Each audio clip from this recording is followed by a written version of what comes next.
Okay, I got my mic on. Okay. Is my mic on? Yeah. No? Yes. Okay. So, Houston, we got a problem, Jubilee says there. And everybody says we're getting no audio. How about audio now, everybody? Do we have audio now? Okay, we have it on my mic.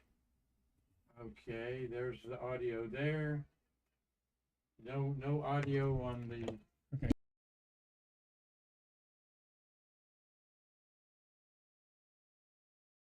No, I don't know what's wrong because I'm getting an indication we have audio.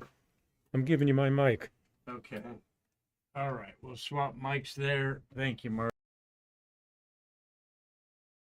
It's been a Monday like this today as I've got an alien spaceship coming in through here, Mars Express. Little ornament that I picked up there. Okay, we got one we do, and on the other one we don't. So, trinket that I picked up. There, I hear myself over there too. So, thank you all for hanging in there with us. Running a little late today. What else is new here in our world? It is a Monday, and Daniel, thanks for popping in here. We're going to talk a little. He's been all over the world doing cool space stuff, including at Star City. You went through the cosmonaut uh, training experience there and so forth. So yeah. glad that you're here. The this new Glen rocket that is near the lighthouse that we have here for a background, we'll show you here in just a minute, has really pulled some people in, and I'm sorry it was delayed by bad weather. First a valve problem on Saturday night and bad weather on Sunday, and the UCX, they came into town.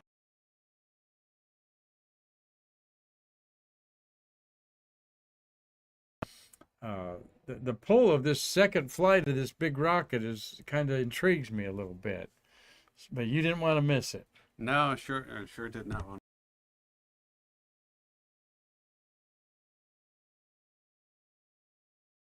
fuel with natural gas. Makes it a unique rocket. Oh, it does. Yeah, it does. Yeah. And it's a big rocket. So we'll talk about all that here in a minute. But first, we want to say we're sponsored by Hyatt Place today, who was our venue for another successful memorabilia show. As we're looking at the Hyatt Place, as it basically looks today, you're in shorts and t-shirt. My mom sent me this picture from Findlay, Ohio this morning. And you know where Findlay is on I-75. Sure do. Because you Daniel is a dual citizen, the Netherlands and USA, and you live up in the Detroit area. Right. What town's that? Dave Stangy's wanting to know. Oh, he's in Macomb. It's called Waterford. So if he lives there, you should know where that is. Waterford. There's Findlay, Ohio this morning, getting a pretty good snow there, Marty. I think looks like it there. So my front yard looks like that. Looks wet. Looks like you'd roll a snowman with that one up there. Right. Yeah. But thank you all for making our memorabilia show success. Marty personally was a great volunteer. Couldn't have done it without you, Marty. Everybody made some money, and we're going to have November 7th bigger and better because we'll have Jan Davis, astronaut, autographing her book there. Oh, a couple scenes of it from there. There's the Astronaut Scholarship Foundation. I got a couple T-shirts off of them there. And they're good. They're going to become good partners with us down the line. There's Kirsten with the 2 scholarship winners of the Scholarship Foundation. And there's a Bill Bell with Ray Sandlin on the left, and I see the belly of Chuck Jeffrey on the right there. Marty, you can't. I'm using your microphone, but Bill had a lot of interesting stuff there to sell.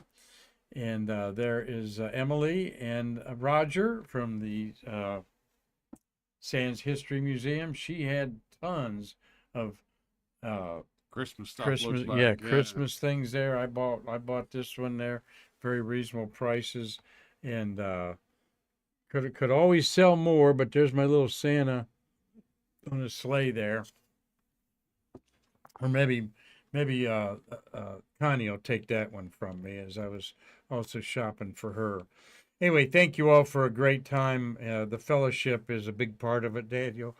For me, is people getting together and the vendors like seeing each other and so forth. And we're growing on this just like we have our Shuttle Fest become another successful business model for us to allow other people, vendors there. So February 7th will be the next one there. Yeah, RG Jubilee. Oh, you had no transportation. Well, we're sorry about that. And there's Steve Jokums watching us today. He said each time Mark reaches over the mic, the sound cuts out. So I won't reach over there anymore. Big, I heard people talking about this Sunday morning or early Saturday morning. It was residents of Central Florida witnessed a streak across the sky that was visible from Tampa to Jacksonville and even South Georgia. And so, according to particularly our friends at Spectrum News 13, this was a rocket from a spent rocket from a Chinese launch in 2019. In 6 years, what comes up must come down. This was Sunday morning. Yeah, Sunday morning. Yeah, Wow. yeah. Actually, Saturday morning, early Saturday morning. My notes say here. So that's a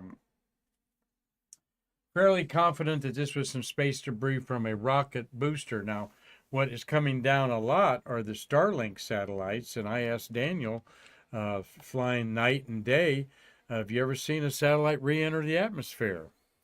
I have seen something that could have been one, but it was just a single item that was coming down. So it could have been anything, but it was a green item that was coming down, and it was briefly. I only saw it for like 3 or 4 seconds. Now, anyone that has a question about our airline pilot here, of course, the controllers, is that an issue with you with this government shutdown that the people telling you that it's clear for landing or takeoff, and it really is clear for landing or takeoff? Well, there's just not as many controllers right now available. Some of them, if you don't get paid for over a month, you're gonna have to do something else. So I heard that some of them are driving Uber, but then they have to call in sick because they're doing their job that actually pays money, and because they don't have as many controllers, we cannot have as many airplanes in the sky. So as a result, they're canceling these flights Mm-hmm. because the government is making them do that. Mm-hmm. And what do you feel about that as a pilot with your safety and your passenger safety? And I don't think it's less safe. They just reduce the amount of traffic that they can handle based on the amount of controllers that are available. So Okay. it's not safety, we're just losing capacity. So it's a very costly affair for the airlines. Okay, so they're gonna take capacity out to make it safe Yes. with the controllers who are there To keep it safe. Do you have any relationships with some controllers? I mean, they know they're going to get paid, the back pay, but yeah, the landlord don't care about that, or your mortgage company or car loan doesn't care about that. I don't know any controllers personally anymore. I used to, but eventually those contacts kind of fade away, just like, if you don't see each other for years. Mm-hmm. And there's Tom Usiak on there. He says Mark and him are almost home. They shot down here from Lancaster, Pennsylvania, on a big rocket ride of a car down the interstate to capture the launch. And sorry it didn't work out for you guys, but I'm confused why the screen card said the next time is November 7th. Oh, I meant February 7th. Okay, so. Move closer to the Daniel. Yeah, speak up here a little bit there, Daniel. You got it.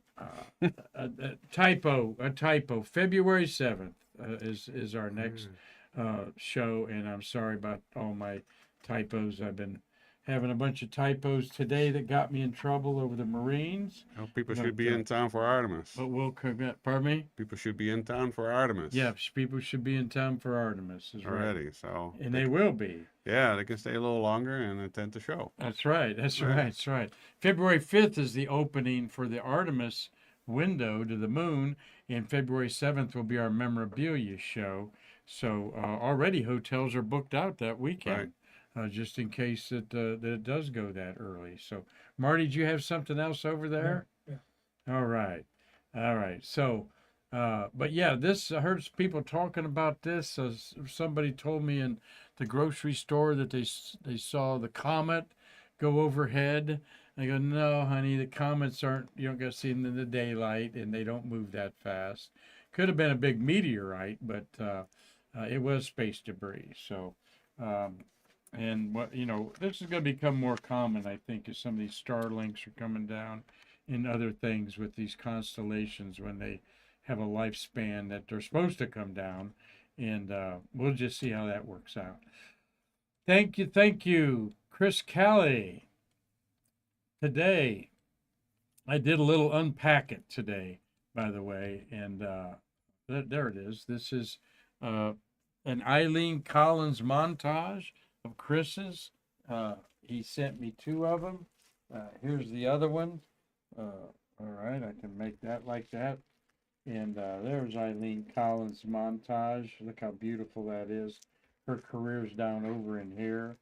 The launch panels are by the UCAC brothers of her 114 return to flight. And you met her over Shuttlefest. What'd you think of that lady? She's a fascinating lady, very easy to talk to. I had her sign a book for my wife, Luda. So we kind of talked about Ukraine. We kind of deviated from talking about space a little bit, but it was a very pleasant conversation. You grew up in the Netherlands, correct? Correct. Yeah, your wife's from the Ukraine, Luda. Luda, and but you're a dual American citizen, Correct. living in Michigan. So you were saying you remember that vividly, getting your American citizenship. Especially this swearing in ceremony where you stand in front of the judge, and yes, it was a great experience. You get sworn in, you sit there with your little flags and everything. After that, she took the time to take a picture, which each person that got sworn in that day. She was an immigrant herself. Oh, and this is up in Detroit, or? Yeah, at the Detroit Federal Courthouse. Okay. Yeah, that's where this was. So, I think she was from Lebanon herself. I'll be darned. Originally. How long ago was that, Daniel? I think it was 2009. All right. So, yeah. Well, you're very indoctrinated into America as you fly your jet on a regular route. You said usually from Detroit to Houston, and where's your route? I don't have a regular route. Okay. It's different every month. So I just happened to be in Houston. It was a short stay, unfortunately. If it's longer, then maybe you have enough time to do something fun. Maybe go to the Space Center or something like that. But if you only have 12 or 14 hours, you get to the hotel, you get your meal and your rest, and you're back out. There you go. And Google Daniel's name on our 1,000 episodes that we have on YouTube, and you've been on this about your 3rd appearance, maybe 4th appearance on here. As I drag him on here and say, a cool Biosphere 2 shirt there. That's a nice one there. Yeah, if you're ever in the Phoenix area, it's only a 2-hour drive. It is well worth the drive. You'll spend at least 4 hours over there. They offer specialty tours into the system they call the lungs that kind of regulate the air into the biosphere. They take you into the living quarters, the library tower and everything. You can go to all the different sections where they have different kind of trees and plants, and they got water flowing. There's even a little wind blowing. It's a fascinating facility. Definitely worth visiting. Well, you've been to a lot of space places all over the world, literally. Do you have any favorites that you visit that just stick out? Always you're thinking about? Well, obviously, the American Space Museum, of course. Yeah. I mean, it's the best. The best. What can I say? Yeah. The experience in Star City definitely stands out. I mean, you don't get to do that anywhere else. He actually paid to be like an astronaut, cosmonaut, dressing up, getting in the spacesuit. Were you in a what all did you do there? Just quickly thumbnail. Well, we got a couple of tours. You go to, we went to the Energia factory where they built the spacecraft. Mm-hmm. It's also the place where they have Gagarin's spacecraft. It's not a public museum. You cannot just walk in there. So that was cool to see. We flew on their version of the Vomit Comet with an IL-76 modified cargo plane. Mm-hmm. We flew in the jet, L-39. It's kind of like a trainer. So we had some fun with that. The centrifuge, we did that. Centrifuge.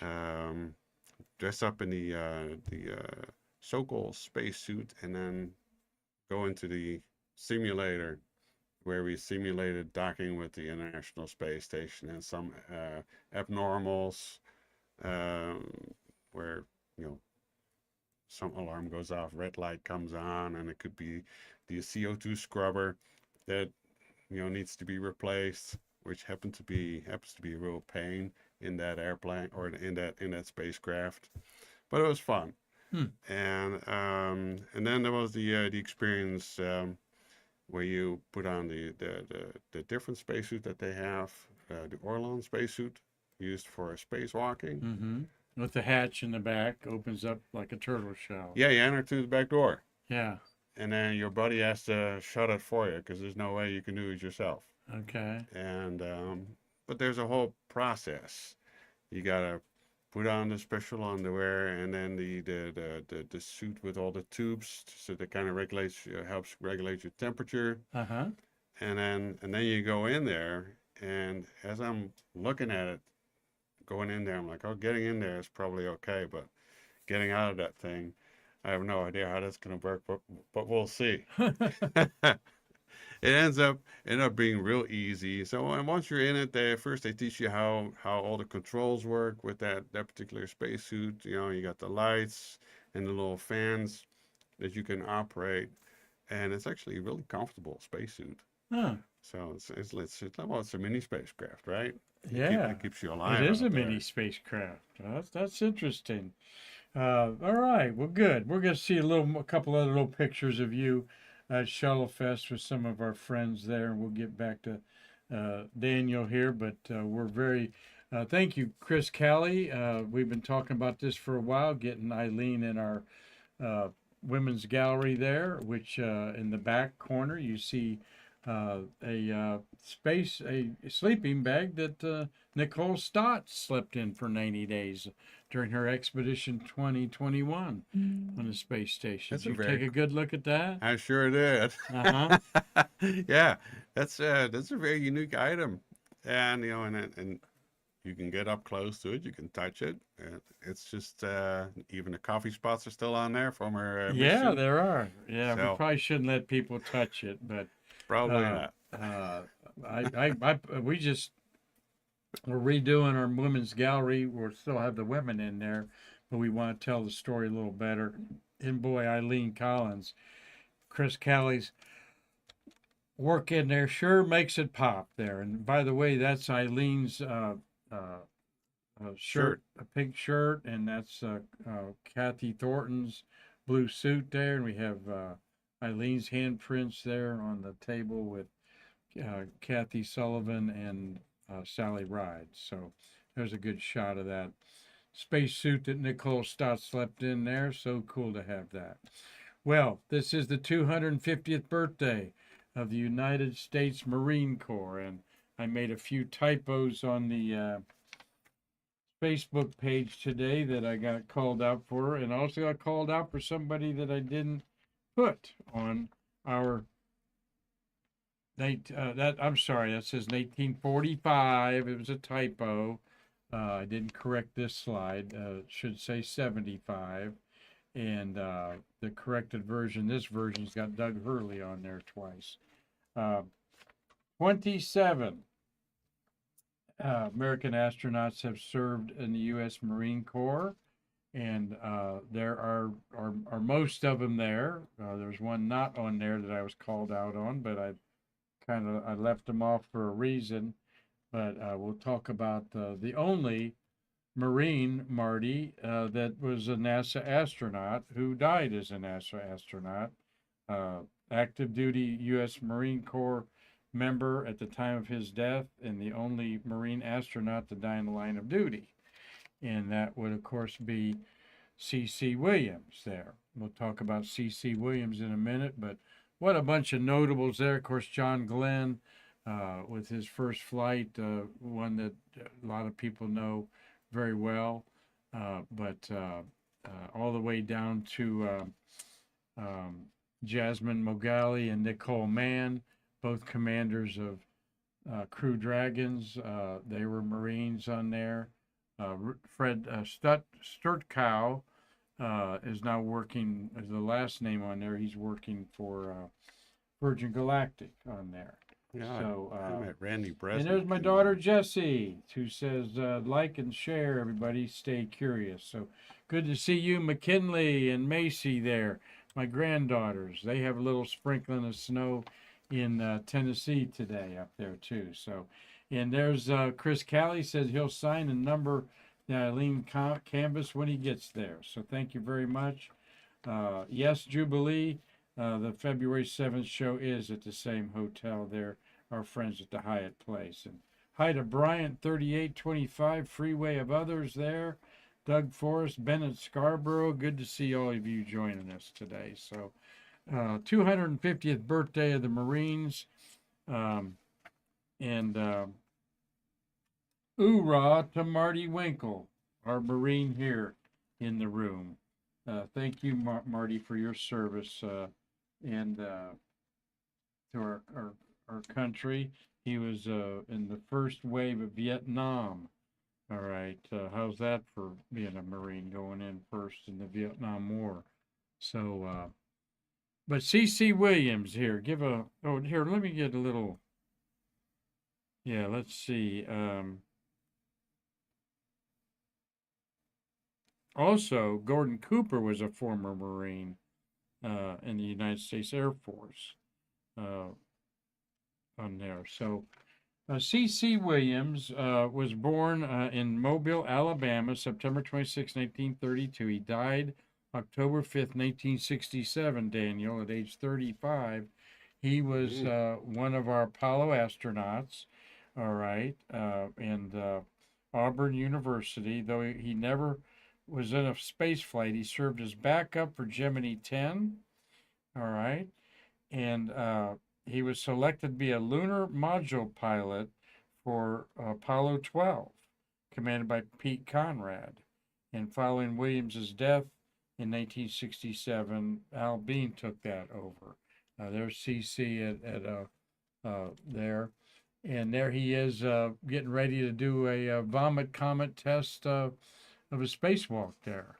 Oh, he's got the hand control in there, and they have a Gemini mock-up in there. That looks like That's so something much you'd fun. like to do, right? Yeah. Yeah, you've done that. So, and he was a bachelor at the time of his selection, the only bachelor. He was killed with a mechanical failure of the NASA T-38 jet trainer he was piloting to visit his parents in Mobile, Alabama. Flight controls stopped responding, though he activated the ejection seat. It didn't save him. He was the fourth astronaut from NASA Group 3 to have died.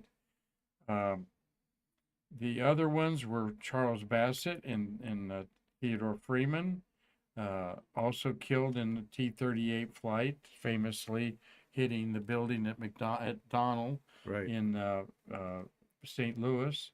And, of course, Roger Chaffee in the Apollo 1 fires. So we do honor C.C. Williams on this Marine Day as one of our Marines that would have been a moonwalker on Apollo 12 for sure. So think about that today and honor all of our military as we do on Veterans Day tomorrow, November 11th. In fact, I've been in charge of some of the Veterans Day activities for tomorrow, and they're canceling all of them because it's going to be in the high 30s. And Floridians don't like anything below 50 degrees, do they, Marty? 50 degrees. That's real cool. It's really cool. They're like those iguanas in South Florida that fall out of a tree, yeah. which I got to see. Yeah. Now, like 4 years ago during the COVID days, I went down to South Florida because I found hotels that were really cheap, nice expensive hotels were like $100, you Oh know. yeah, yeah. And so I went down there and it was cold and I couldn't believe it. I come out and there's these iguanas laying on the ground and I'm like going, what's this all about?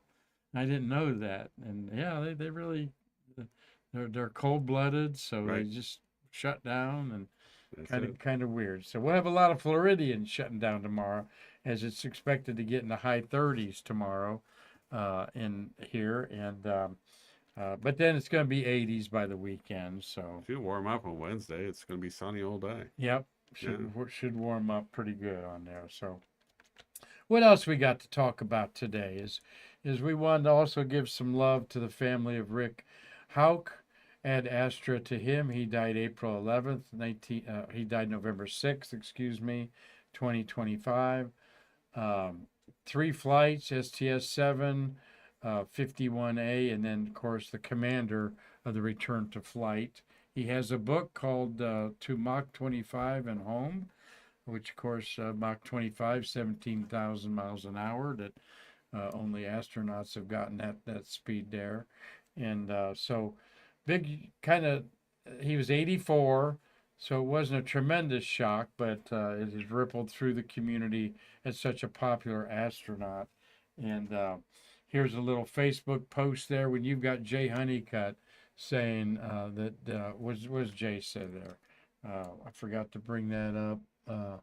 One of the best, a great American, says Jay. And then Donnie Dunbar, astronaut, comments, wonderful person and friend, will be missed, from Bonnie Dunbar. So 4 comments on our Facebook post, one from Center Director Jay Honeycutt and the other from astronaut Bonnie Dunbar. So we are reaching out to people that we don't know sometimes that we're reaching out to. So thank you all for being part of ours. And there's a great picture of Hauk there waving away there a few years ago.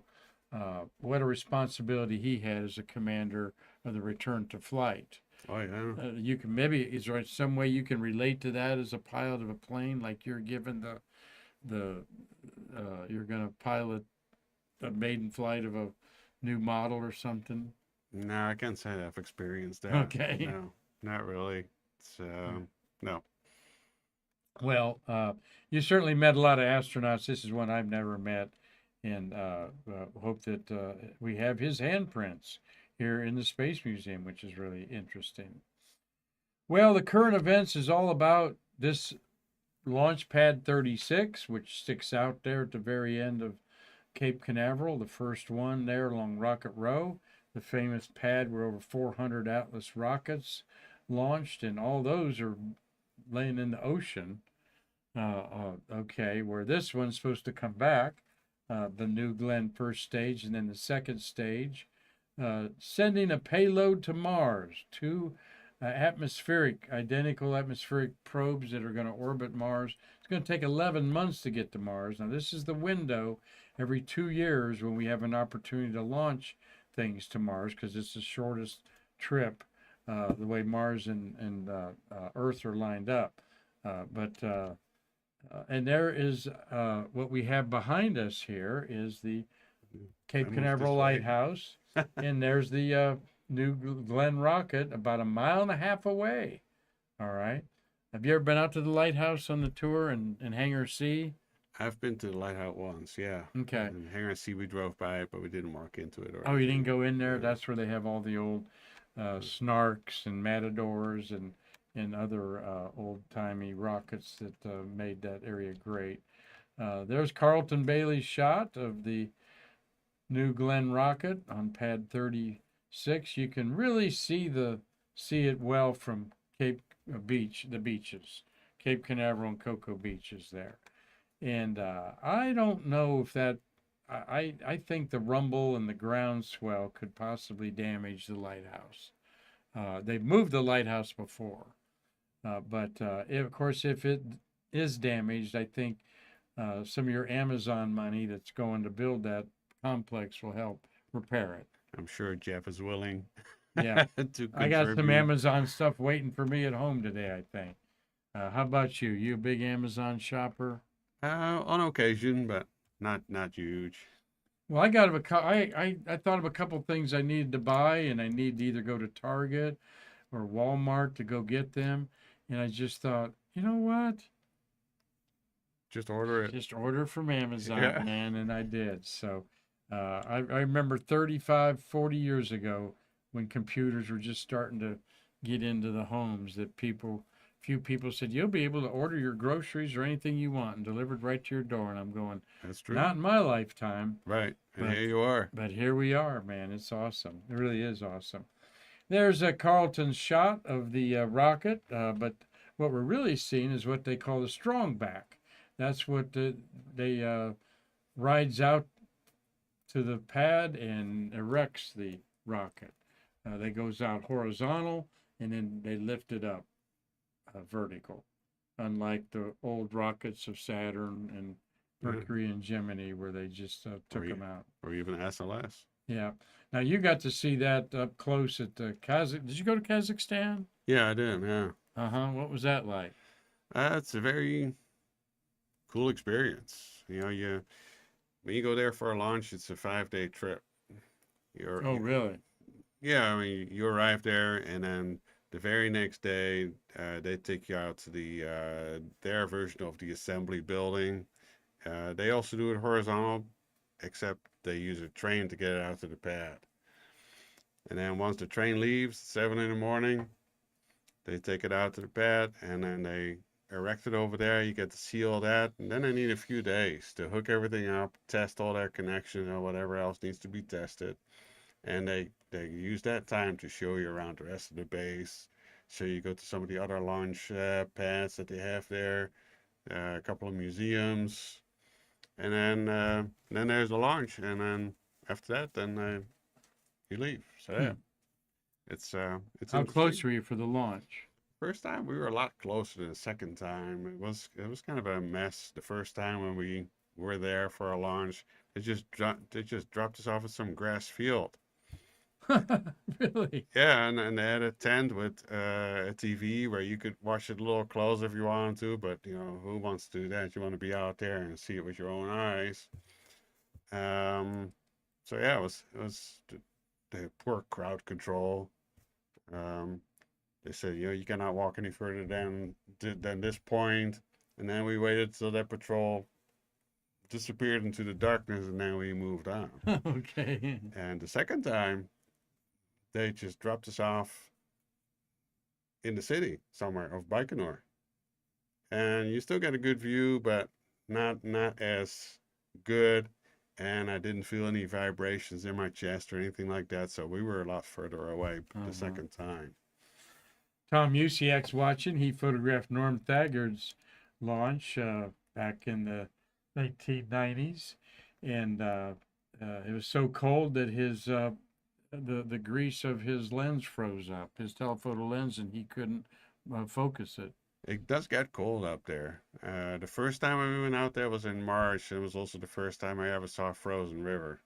Oh my gosh, really? So the second time, I think it was in August. It was it was a very special launch because it was the last launch of the Gagarin pad. That pad has now been retired. Okay. So well, that's cool.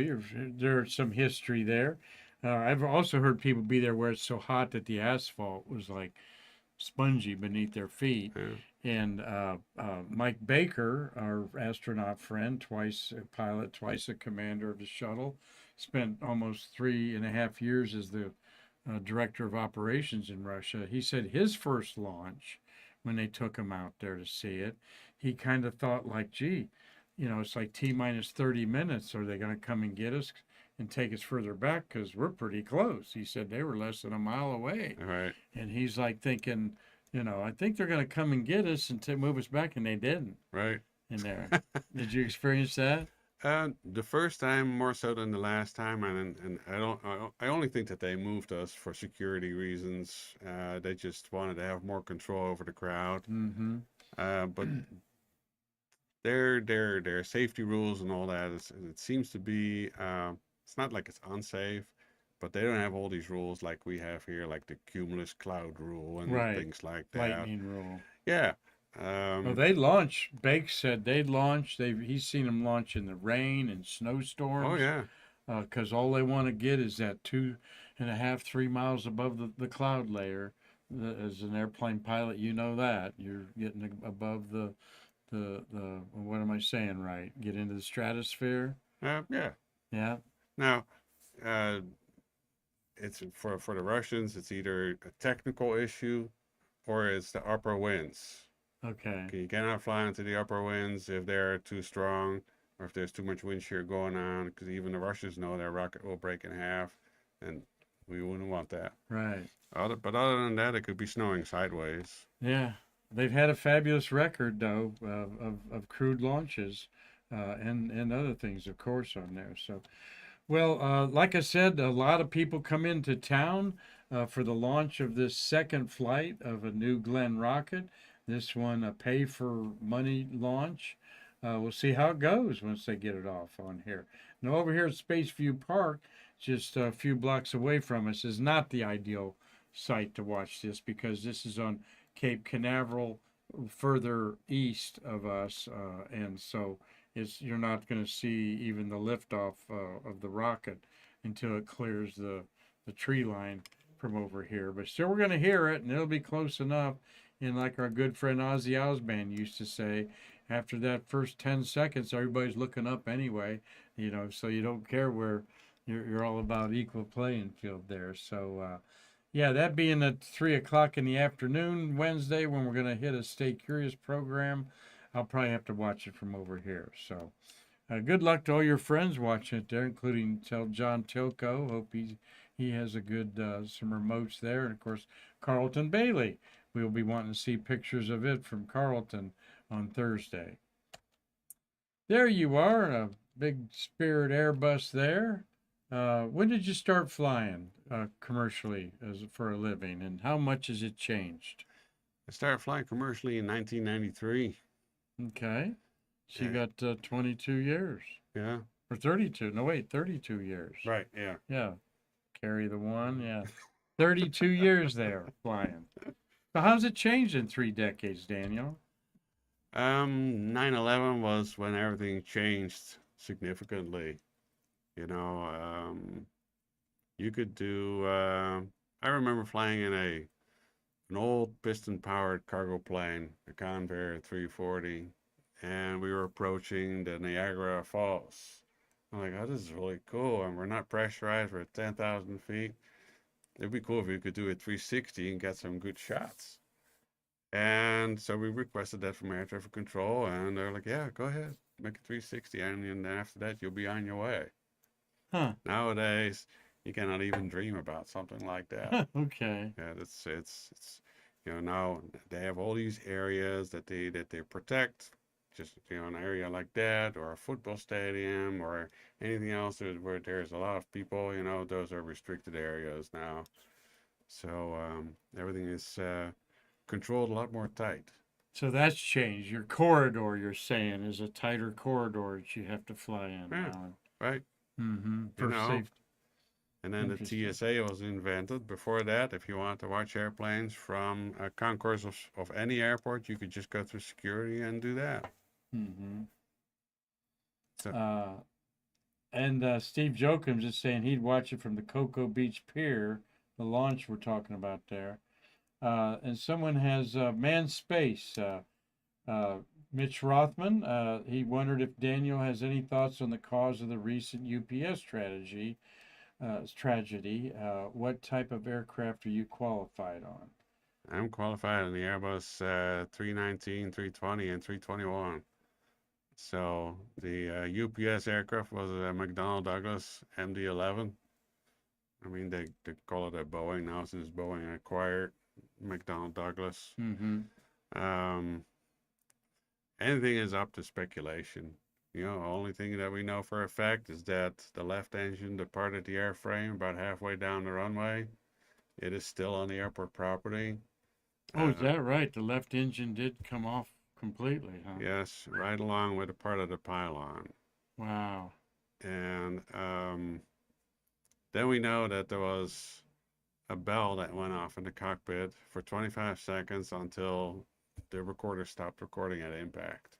Mm-hmm. So those are the only things that we knew. That we know. There was some discussion about how high the aircraft got. Some people may have seen ADS-B data, which does not give you the actual height above the surface. So it only got up to about 100 feet. Mm. And kind of reminded me of a crash with a DC-10 in 1979, American Airlines, Chicago. That aircraft also had the left engine depart from the airframe during the takeoff roll, and they had issues with controlling the aircraft because the leading edge devices retracted after that engine departed the airframe. That wing stalled, and that's why it was completely sideways. But what happened to this aircraft, we're not going to know for another year, year and a half, maybe 2 years. It takes a long time to complete an investigation like that. Mm-hmm. And why does it take a long time? Um, they right now they're still securing all the evidence on the crash site. All the stuff that they do, I'm not sure. They gotta validate the data on the voice recorder, the data recorder. The data recorder records over 400 parameters, so there's a lot of stuff to look at. They gotta interview family, coworkers, mechanics, go through all the records. Yeah, the maintenance records would be a huge Maintenance records, filing cabinet there for people to go through. yeah, all that stuff, yeah. Mm-hmm. Yeah, well, what a tragedy, and our hearts go out to the pilot, co-pilot, the other crew members on there, also people on the ground, innocently doing their job, and Right. an airplane falls on your head. That's just a horrible thought in today's world that things like that can happen. But still, emphasize for us, Daniel, that air traffic flying is the safest mode of transportation. Right?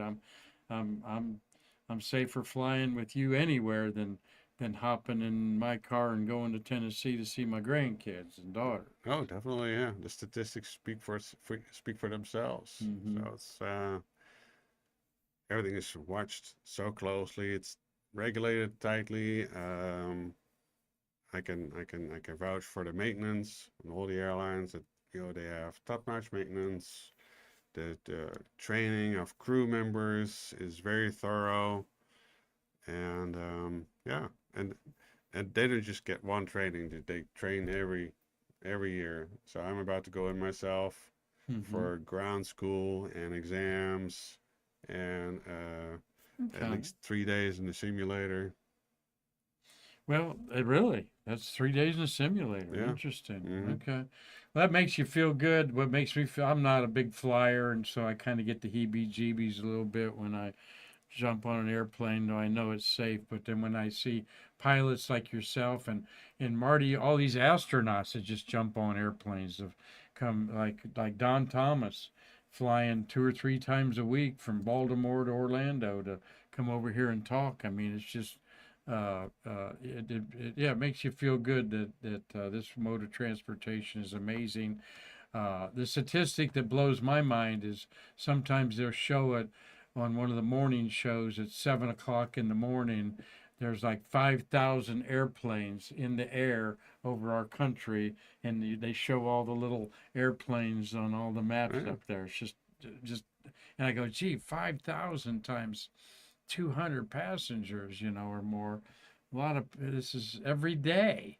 All right, in there. So, well, enjoy talking here with Daniel DeYong. When he popped in here today, I always smile and I thought, well, we went out and had a good lunch and just hanging out is what we're all about here at the American Space Museum. So come on down and hang out with us. Dean Babcock's got a question. As we look at a picture of Daniel here with our good friend Tony Achilles was in here. Tony bought some stuff at our auction there. He's got a boot You've got a lunar module. We're kind of goofing off there a little bit with that. And there you are talking to Don Thomas, getting an autograph during our fundraising Friday.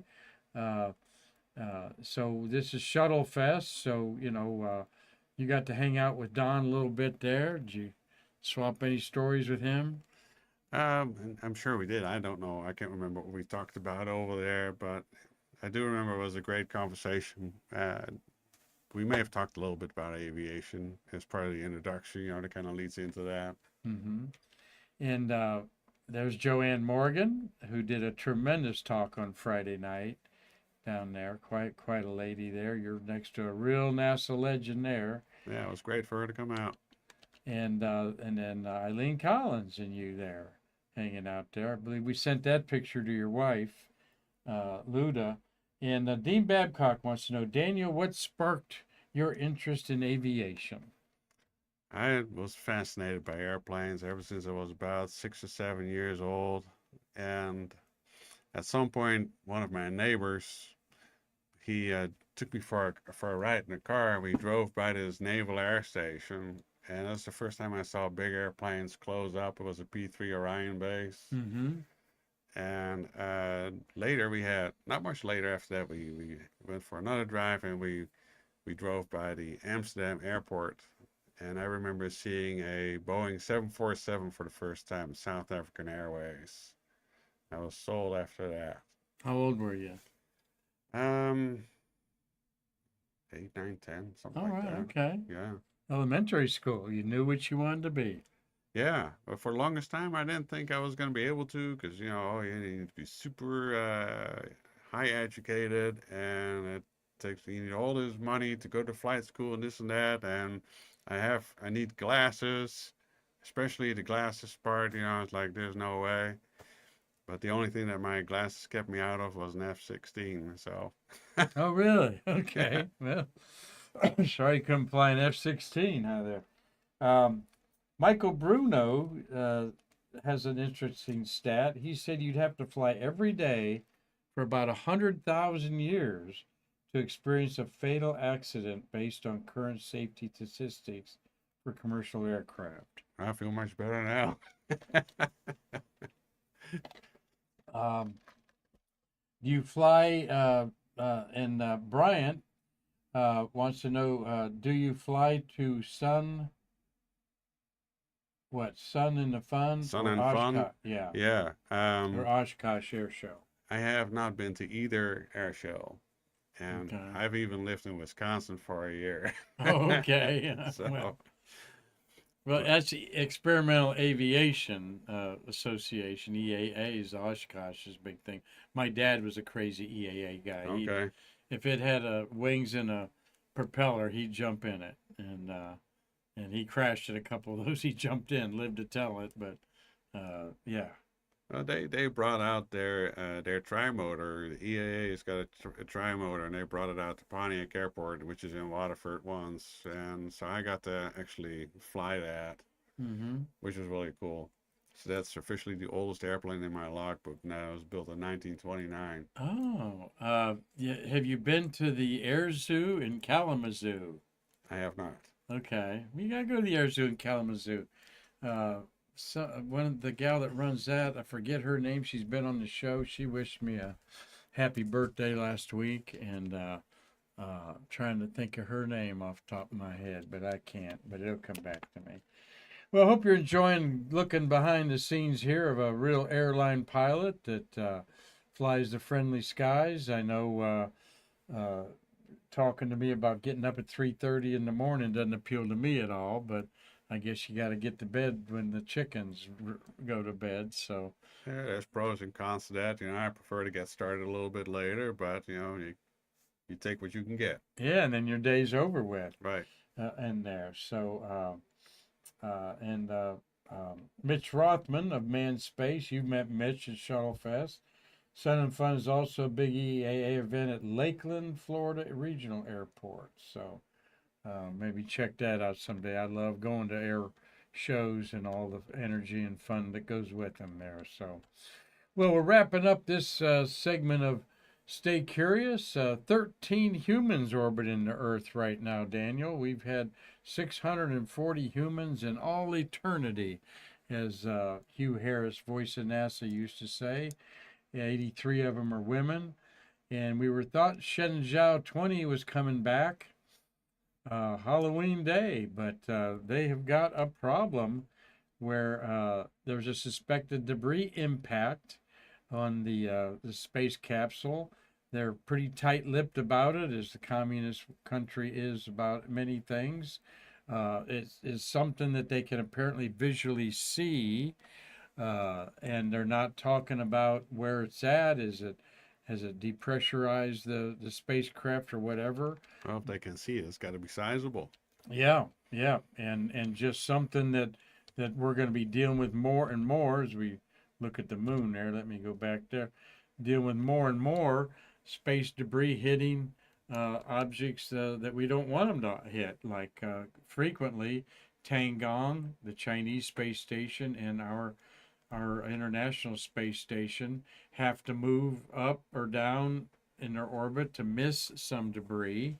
A fleck of paint traveling 30,000 miles an hour has more power than a rifle bullet, and could rip through something in a heartbeat.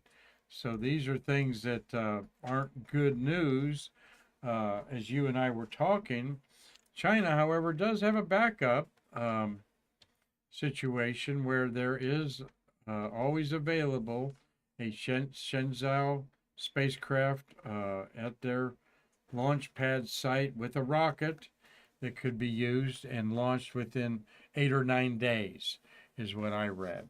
So they do have an emergency situation ready to go there. So unlike us, we don't have anything ready on the pad. If some problem went up there, we'd have to scramble to do that, and that does not seem like good planning to me. It would take some time to get another spacecraft from SpaceX. I don't know if they're still producing them like they were. The one time I was in the factory there, they had 5 or 6 Dragons that they were working on. Some of them were being refurbed, some of them were brand new, but none of them were ready to go. I don't think they have built any more Crew Dragons because they're depending on the Starship to put people in space. So I'm afraid you rolled your eyes there. What do you think about Starship there, Daniel? I think it's going to be some time before Starship is going to be ready to take people up there. I mean, we're just slightly past the blow-up stage. Yeah. Yeah, I'd say 4 or 5 years is what I'm thinking, but So, might be quicker, but and then there's all those other issues. So we might be able to get it up to low Earth orbit, but I don't think it's designed to dock with the space station. good question.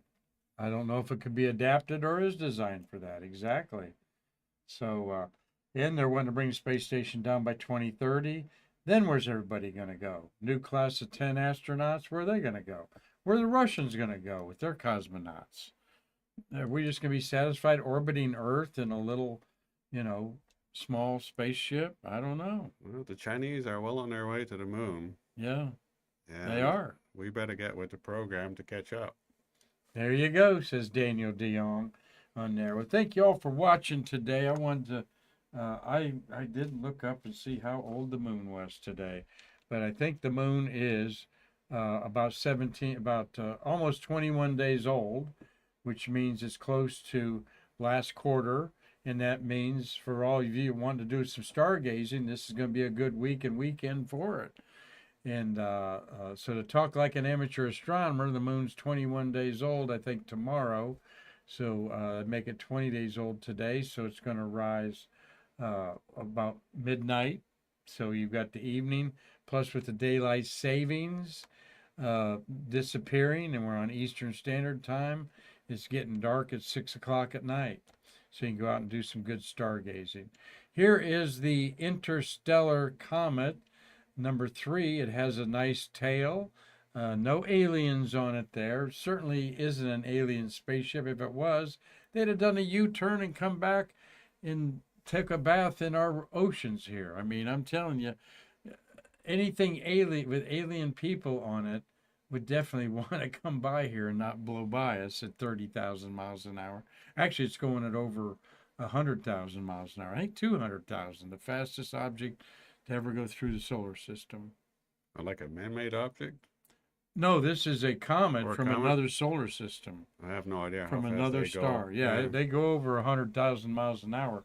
A normal orbital velocity peaks at about 30,000 in our, depending how close you are to the sun, of course. But anyway, some fabulous photos taken here. And what are those streaks? You ask Daniel DeYong, the streaks in this amateur astronomer's photograph? That's a good question. Those are satellites. Oh, wow. Those are Starlink satellites messing up these two images here. If you don't think these are causing a problem to astronomers, think again. Now, there's a computer algorithm to take those out and make the picture look pretty, but still they lose data behind that, which is important to a lot of astronomers. So, I think it's only going to get worse. oh, and we're just talking about the Starlinks. China has their own constellations that they're putting up. So Russians does are India, working on Russia. theirs. And then we're going to have Project Kuiper, is that what they call it? Kuiper, yes, yep, Amazon's communication system, Kuiper, bigger satellites up there. So, yep.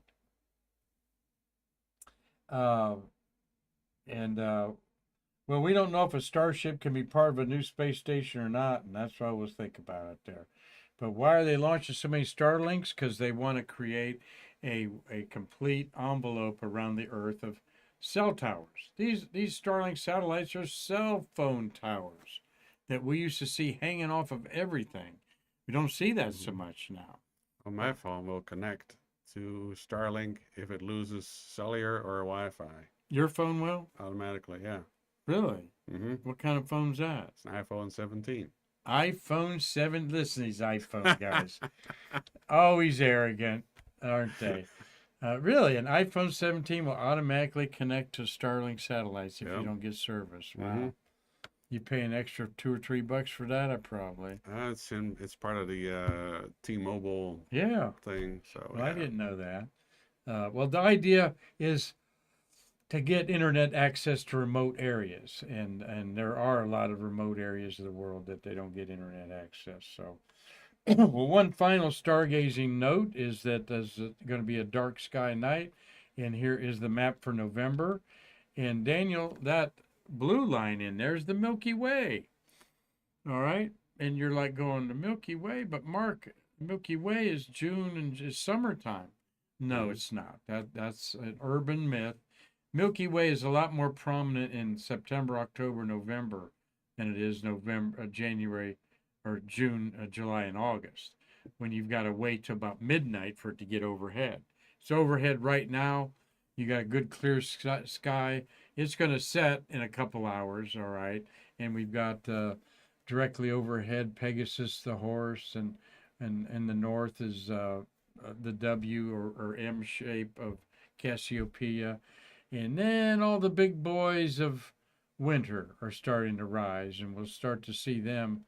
Orion is rising about 9 o'clock at night, and the planet Jupiter about 11 o'clock at night. So the bright winter constellations with over 8 first magnitude stars will start to be rising about 9 o'clock at night there. All those things are so easy to spot at night when you're flying at night. You know, Orion, it's so easy to make out. Is it? Yeah. Planets, well, I have to get out my my star device to kind of figure out which one it is. Right. Saturn's really bright right now, and it's in the southeast. There's 2 bright stars in the southeast. The brightest one is Saturn, and it's the most northerly one. The one further south is Fomalhaut, which has a solar system being created around it. We've known that for a couple decades. But Jupiter, you won't miss. No. When it's rising, it'll be above the horizon pretty good, about 11 o'clock, and it's just so bright. Only Venus, the moon and Saturn and the sun outshine it. So, but yeah, well, thank you all for what anything that any kind of nighttime phenomenon that you see when you're flying at night. You see many meteors. I've only seen a handful of meteors. That one that we talked about earlier, that green one, that was probably a meteor. We saw it for about 3 or 4 seconds, and I saw it, and it was quiet in the cockpit, and all of a sudden I just went, wow. And my first officer looks at me, and he started laughing. I was just in awe of what I just saw, but it was great. Uh-huh. So, if you fly over over the North Atlantic, which I do from time to time, in the middle of the night, when the time is right, you can see that the Milky Way. How about the aurora? Aurora, every once in a while, I see it. I saw it last winter. I saw it several times, even just flying over the continental USA. Because whenever I fly to Europe in January or February or even December, I always make sure that I sit on the left side of the aircraft so I can see any possible aurora activity. And every once in a while, you get lucky. Yeah. So I'll ask him the question, okay, that y'all want to ask an airline pilot's experience is this one. Have you seen any unidentified aerial phenomena, aka UFOs? Never seen a UFO. You've never seen anything that you couldn't explain? No, there was one time there something that seemed to be coming at us to the point that I actually got concerned. And then we figured out that it was the second stage of a Falcon 9 rocket. And we were flying from Boston to where we're going, Puerto Rico. Oh. Yeah. And a launch had happened, and you're seeing the second stage go up. Yeah. Wow. Wasn't in your airspace, obviously, but, or was it? Well, no, it was not anywhere near us, but at some point it did seem to come at us. So, yeah. How many like hours have you got flying commercially? Commercially, probably going on 17,000 hours, something like that. 17,000 hours. That's interesting. And well, great. I've always enjoyed talking to Daniel here, even off camera when we go out and have some fun. And so I hope that you all enjoyed today's conversation. Watching today is Dean Rabid, Marty, Dean, what's that, Dean? Dean Babcock's watching, Michael Bruno, Tom Celentano, my daughter Jessie and McKinley and Macy.